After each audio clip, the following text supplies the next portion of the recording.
Hello everyone, welcome you all to this new video.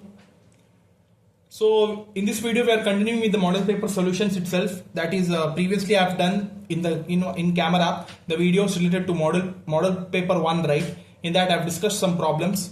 Now from model paper 2 there are some problems which I have not discussed, so that I'll discuss in this video. Okay, so yeah, let's quickly start this video. First question, that is model paper 2 1A. So this is the question here. In this, firstly they have mentioned the definition of combinational circuit, so that I mentioned it in my video. Go and see it and you will be getting the definition. Okay, so other question in this part I'll discuss that now. That is design a combinational circuit with 3 input variables that will produce logic 1 output when more than 1 input variables are logic 1. Similar to this, we are in model paper 1 also we have seen such question, and I've told you how to be approaching for this question. Okay, this is very easy guys, because they are mentioned only with the 3 input variables. So based on that, first thing you need to be making a truth table with 3 inputs and 1 output. So for 3 inputs, totally 8 combinations you need to be mentioning first, starting from 0 0 0 up to 1 1 1 and 1 column Y. And for the condition for output, they have given it as the output would be logic high when more than 1 input variables are logic 1. More than 1 means, so you see here I'll tell you directly from the truth table. In the first combination 0 0 0 there is no ones, right? So directly output is 0. For 0 0 1 it is 0. Why? Because we are having only 1 1 here, but they are mentioned when more than 1 input variables are logic 1. So more than 1. So for next combination also 0 1 0, the 1 is repeated only once, so the output is 0. But for the next combination 0 1 1, 1 is repeated twice, that is more than 1. So that's why for this combination the output is logic high. Similarly for the next one, 1 is repeated only once, so it is 0. For 1 0 1, 1 is repeated twice, so it is high. Here also it is repeated twice, so it is high. Here it is repeated thrice, so it is high.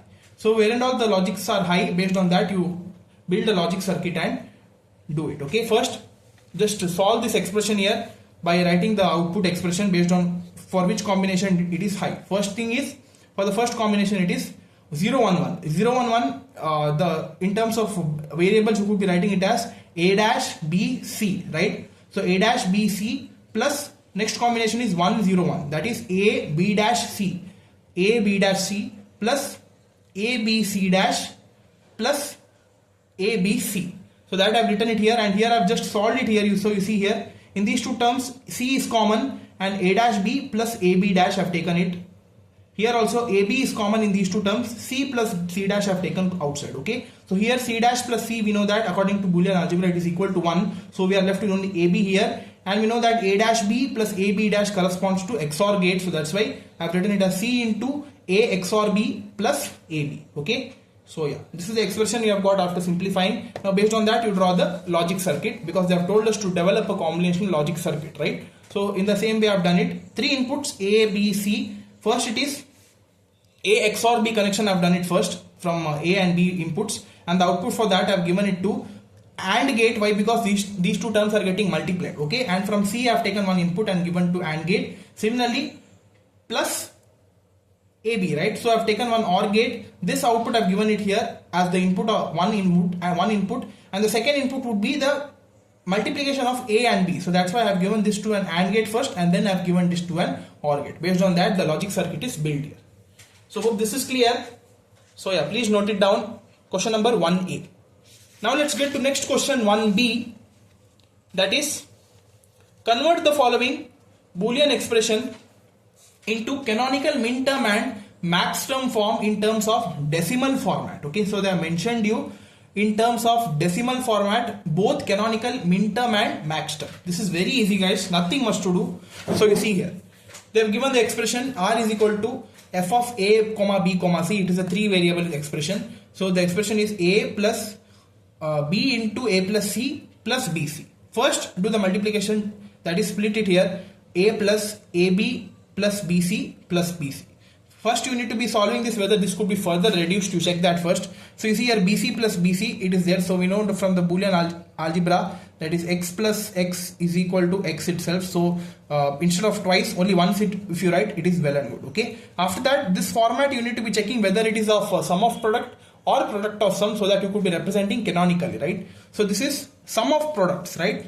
So based on that, for each term you need to be mentioning the variables which are not there in terms of opposite product of sum. Okay, so you see here in the first term we are having only a, b and c variables are missing, so that's why a into b plus b dash into c plus c dash. Okay, for the first term.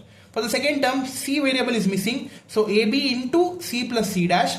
And for the third term, a variable is missing, so bc into a plus a dash. After that, do the simplification first. These two brackets I've solved it here. That is bc plus bc dash plus b dash c plus b dash c dash.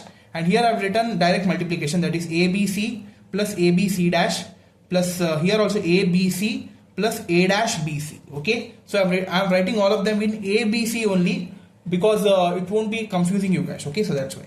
Here after doing this multiplication, I've multiplied a to all these terms here. So it would be abc plus abc dash plus ab dash c plus ab dash c dash, then all these 4 terms again. Okay, totally now we are having 8 terms. Now this you could be checking whether some of the terms are repeating or not, because if they are repeating more number of times, single time you could be writing. Okay, so you see here, first I have checked ABC. ABC is repeated thrice here. You see here ABC is repeated thrice, so that's why I've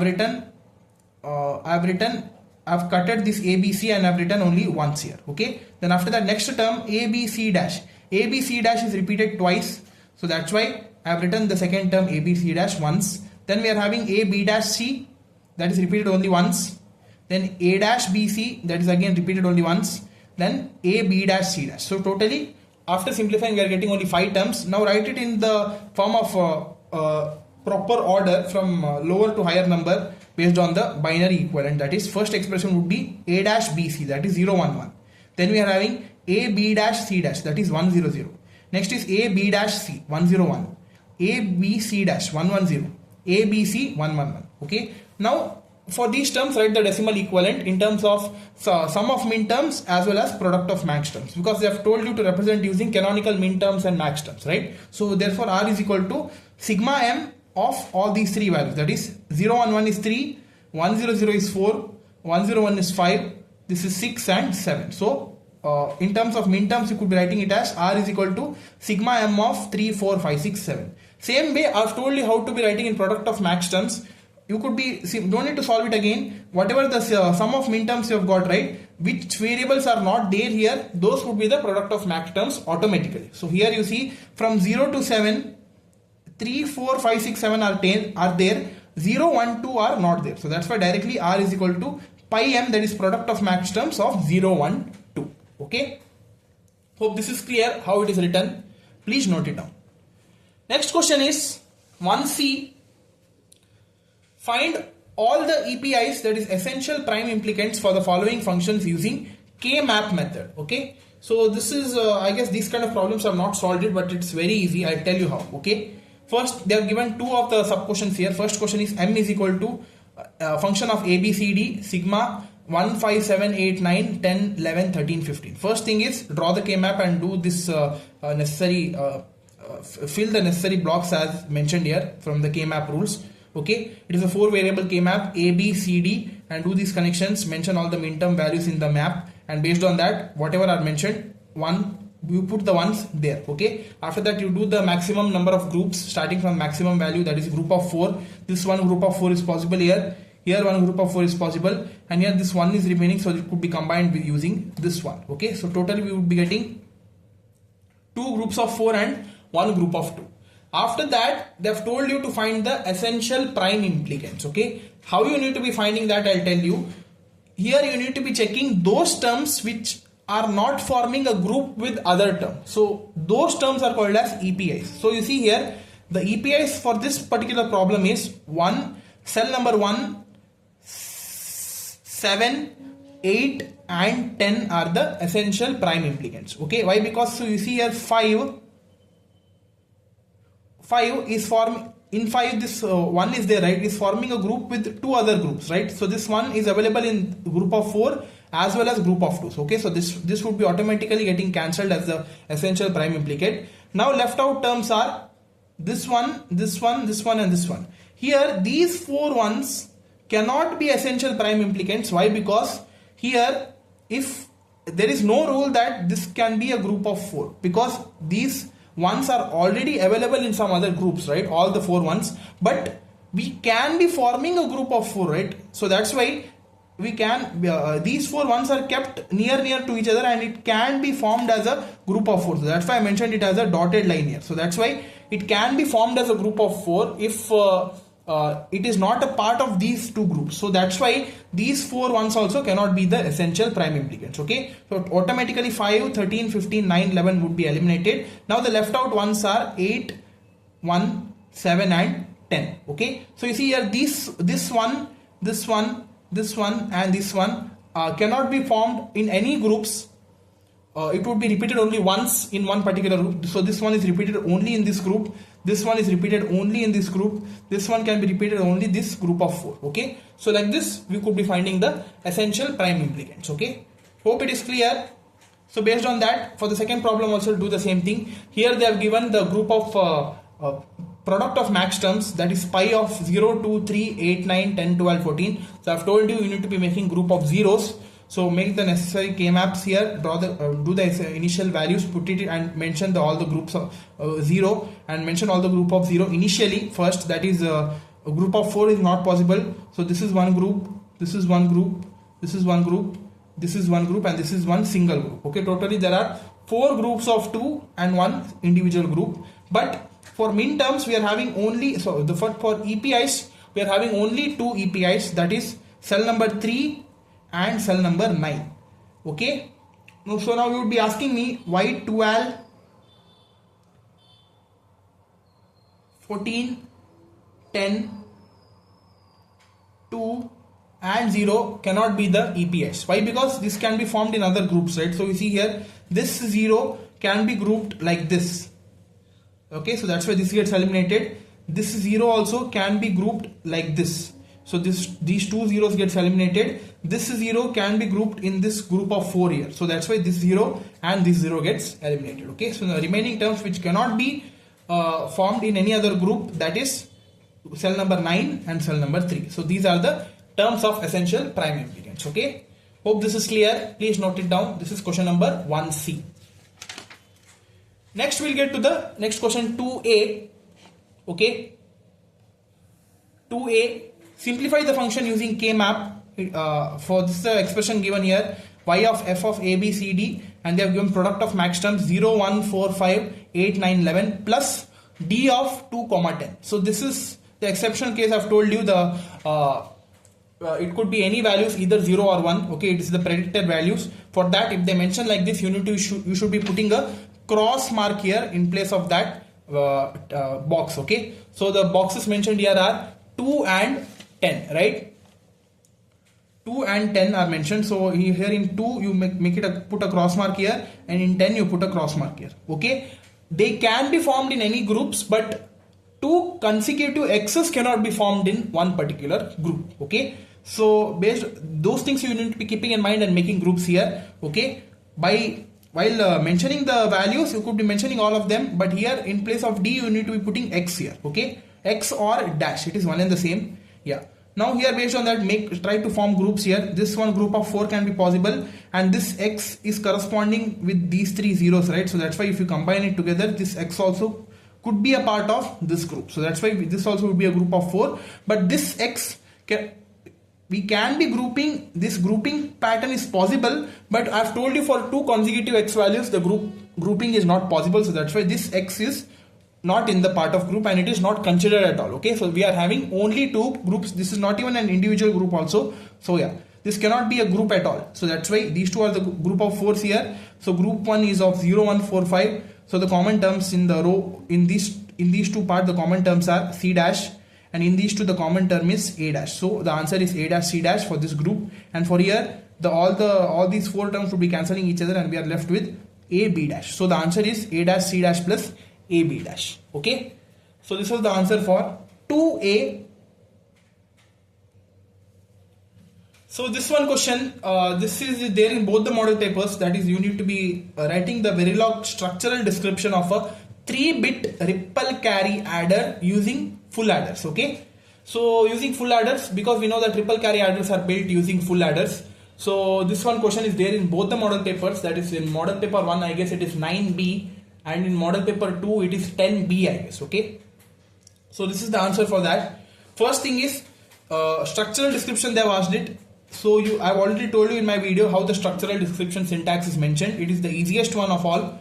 So I'll tell you, because for each logic we are using, right, in structural description, here we are using 3-bit ripple carry adder. We know that full adder is required. For each logic circuit we are having one predefined syntax. Okay, so that directly you could be using, because if we use that directly, we cannot, like, there is no necessity to mention all the inputs outputs in the correct manner. So that's why directly if you write that, it would be consisting of all the logics present in that circuit, and directly what are the parameters required for that circuit, that you need to be writing in the bracket. Okay, so in this way the basic structural description is written.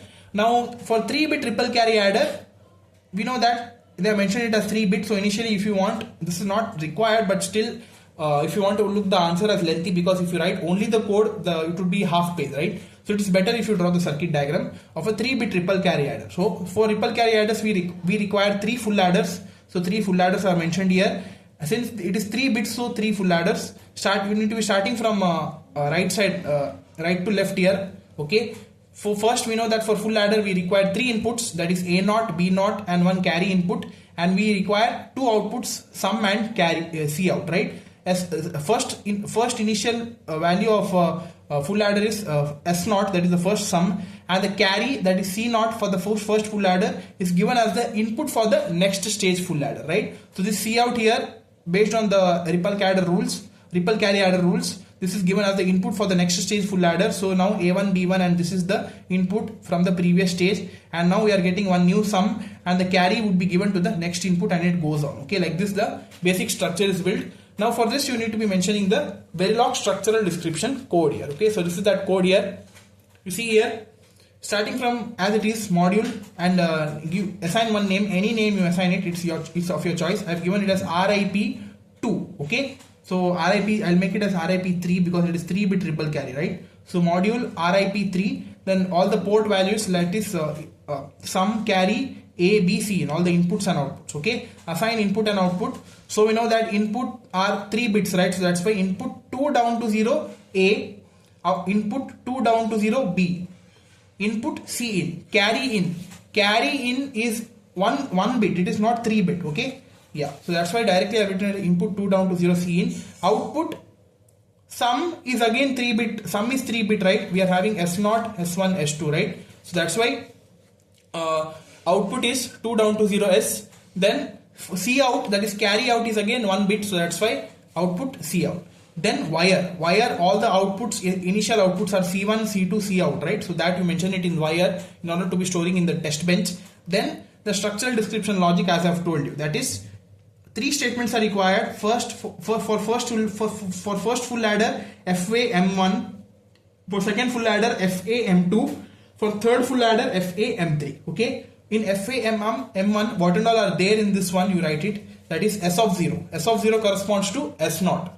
So S of 0, comma, C1 is the first carry input. Okay, so that's why I mentioned it as C1 here. Then we are having A0, B0, and C. Okay, C1 is the first carry input for the next stage. Okay, so this is basically C1, which is forming from the full adder. Okay, so that's why S of 0, C1, A0, B0, C in for the first full adder. For second full adder it is S1. This is S1, right? Then we are having C2. C2 is this carry here. Then A1, B1, C1. A1, B1, and here previously we have got it as C1, right? So that is given as the input. So that's why we have written it as C1. Similar for the third full adder, S2. Here it is. This is S2. This is C3 now. The final output. This is also C out. If you write it directly C out also, no issues. You would be writing it as C out. Okay, because this is the final output, right? So this is the final carry. So I've written it as C3. If you write C out also, it's not a big issue. Then A2, B2, and C2. Okay, so this is C2 that is given here. So like this, the complete structural description code is written, and after that, end module and complete the Verilog structural description code. Okay, so this was the answer, guys, for 9B of model paper 1 and 10B of model paper 2. So yeah, that's all for this video, guys. Thank you.